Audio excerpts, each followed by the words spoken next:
भाजी मार्केट व सभागृह असेल, त्याचबरोबर थोड्या वेळापूर्वी एका गार्डनचं देखील लोकार्पण या ठिकाणी झालं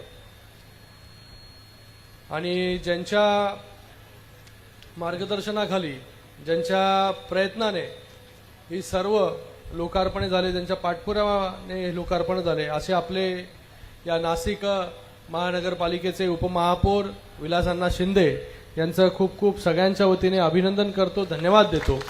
आणि या कार्यक्रमाला आवर्जून उपस्थित दादा भुसे साहेब असतील, गुलाबराव पाटीलजी असतील, त्याचबरोबर आमदार सुहासअण्णा कांदे असतील, माझे लोकसभेतील सहकारी वाजेसाहेब या ठिकाणी आहेत। वाजेसाहेब मगाशी बोलले की विचारांवरती जे आहे मी ठाम आहे, आपण सगळे एकाच विचाराचे आहोत, बाळासाहेबांच्या विचाराचे, बाळासाहेबांच्या विचारांनाच पुढे घेऊन जातोय। त्याचबरोबर माजी खासदार आनंद परांजपेजी असतील, अजयजी बोरस्ते असतील, या महानगरपालिकेच्या आयुक्त मॅडम मनीषाताई खत्री, माजी महापौर, सर्वच व्यासपीठावरील उपस्थित मान्यवरांनी, समोर बसलेले सर्व बंधू भगिनींनो, आज मला वाटतं ही वास्तू जी आहे, ही वास्तू पाहून आपण सगळ्यांना अभिमान झाला असेल की एक शेतकऱ्यांना आपल्या हक्काचं एक व्यासपीठ मिळवून देण्याचं काम जे आहे ते विलासअण्णा शिंदे यांनी या ठिकाणी केलं, जेणेकरून शेतकऱ्यांना आपला भाजीमाल जो आहे हा थेट जो आहे हा लोकांपर्यंत पोहोचवता येईल। आणि त्याचबरोबर एक मोठं सभागृह देखील इकडे उपलब्ध करून दिलं। मला वाटतं शहरामध्ये जर लग्न सराई असेल, काही कार्यक्रम असेल, तर खूप पैसे जे आहेत ते मोजावे लागतात। अशा या परिस्थितीमध्ये मोठं सभागृह सगळ्यांनाच उपलब्ध करून दिलं या ठिकाणी।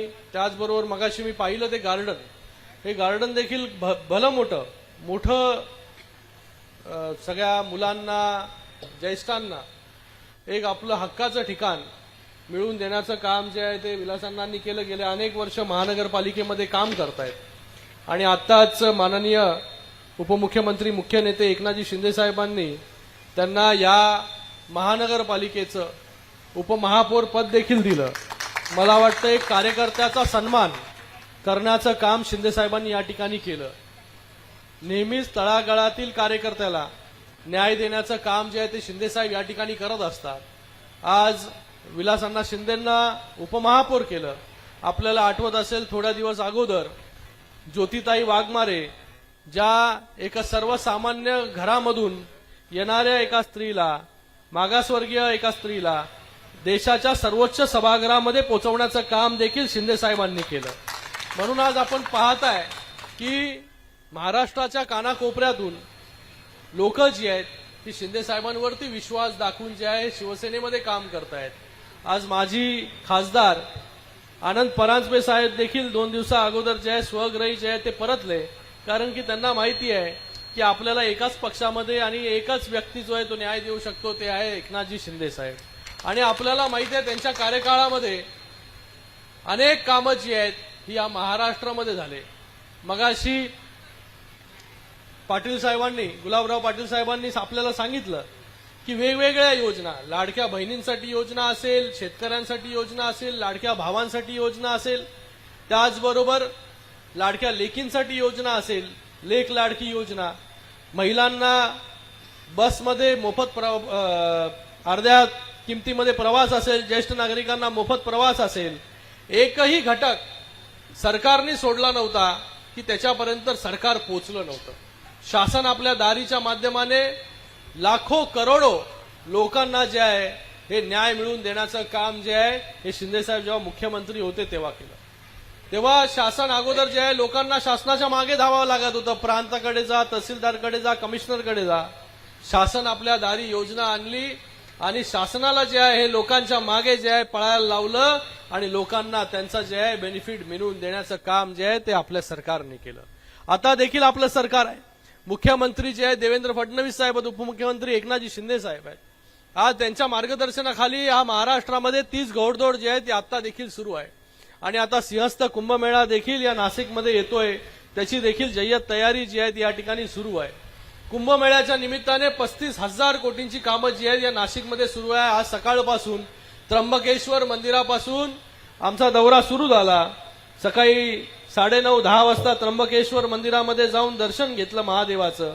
त्यानंतर जे आहे ते इगतपुरी असेल, नंतर दिंडोरी असेल, देवळाली असेल, या विविध भागांमध्ये जाऊन जे आहे हे कार्यकर्त्यांच्या भेटी असतील, कार्यकर्त्यांशी बोलणं असेल, लोकांना भेटणं असेल आणि त्यानंतर आता या कार्यक्रमाला येण्यासाठी जो आहे तो उशीर झाला, त्यासाठी देखील दिलगिरी या ठिकाणी मी व्यक्त करतो सगळ्यांचं। पण मला वाटतं एक चांगलं काम नाशिक महानगरपालिकेच्या माध्यमाने केंद्र सरकार माननीय नरेंद्र मोदीजींच्या नेतृत्वाखाली आणि त्याचबरोबर राज्य सरकाराच्या माध्यमाने या सिंहस्थ कुंभमेळ्यानिमित्त मोठं काम जे आहे हे नाशिकमध्ये या ठिकाणी उभं राहत आहे। येणाऱ्या या कुंभमेळ्यामध्ये जसं प्रयागराजमध्ये करोडो लोक जी आहेत ते त्या ठिकाणी कुंभमेळ्यासाठी गेले होते, तसंच जे आहे ते आपल्या या पवित्र नाशिक नगरीमध्ये देखील येणार आहेत आणि त्यासाठी तयारी जी आहे ती या ठिकाणी सुरू आहे। मला वाटत नाही की याच्या अगोदर कधी एवढी कामं जी आहे ती नाशिकमध्ये सुरू असतील, पण या निमित्ताने देखील या नाशिकमध्ये मोठी कामं जी आहेत ही सुरू आहेत। मी आपल्या सगळ्यांना धन्यवाद देईन की ज्यांनी ज्यांनी याच्यासाठी पाठपुरावा केला की आपण एक चांगलं काम या ठिकाणी विलासांना उभं केलेलं आहे। भविष्यामध्ये देखील आपल्याला जे काही सहकार्य लागेल, आपल्याला माहिती आहे की शिंदे, आता तुम्ही 2-3 उदाहरणं या ठिकाणी वाचून दाखवली, नक्कीच आपल्याला जी काही मदत लागेल महानगरपालिकेमध्ये असेल किंवा त्यांच्या मंत्रालयाच्या माध्यमाने असेल, त्याचबरोबर या सगळ्या काही मुलांचा विषय देखील आपण या ठिकाणी मांडला, नक्कीच प्रत्येकापर्यंत जे आहे हे सरकार कसं पोचेल याच्यासाठी आम्ही लोक काम करतो। हे सगळे मंत्रिमंडळ जे आहे, भुसे साहेब असतील किंवा गुलाबराव पाटील साहेब असतील, हे देखील त्यांच्या मंत्रालयाच्या माध्यमाने विविध कामं जी आहेत ही सुरू आहेत। पण शिंदे साहेबांनी 2.5 वर्षांमध्ये जी कामं केली, मला वाटतं की जवळून पाहण्याचा अनुभव मला आला की एकही घटक असा राहिला नाही की जो कोणी शिंदे साहेबांपर्यंत यायचा, म्हणजे वर्षाची दारं जी आहे सगळ्यांसाठी उघडी करून टाकली होती।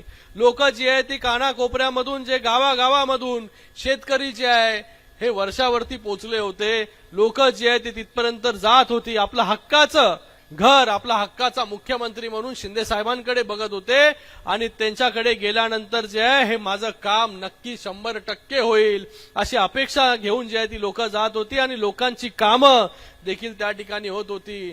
18 तास काम करणारा मुख्यमंत्री जे आहे ते आपल्या या महाराष्ट्र राज्याला मिळाला, म्हणून आज महाराष्ट्रामध्ये जे आहे एवढ्या मोठ्या प्रमाणामध्ये योजना ज्या आहेत ते आपण घेऊन येऊ शकलो। येणाऱ्या काळामध्ये अजून जे काही नाशिकला लागेल, जे काही आपण ज्या ज्या गोष्टीची मागणी कराल त्या गोष्टी ज्या आहेत नक्कीच आमचे सगळे मंत्री असतील, त्याचबरोबर उपमुख्यमंत्री, मुख्यमंत्री महोदय असतील, हे नक्कीच पूर्ण करतील। एवढंच या प्रसंगी सांगतो, मला फ्लाईट देखील पकडायची आहे, दिल्लीला देखील जायचंय, तर आपली या ठिकाणी आज रजा घेतो। पुन्हा एकदा विलास बापू यांना अजून कुठलं काम असेल मोठं तेव्हा निवांत जे आहे ते या कार्यक्रमाला नक्कीच या ठिकाणी येऊ।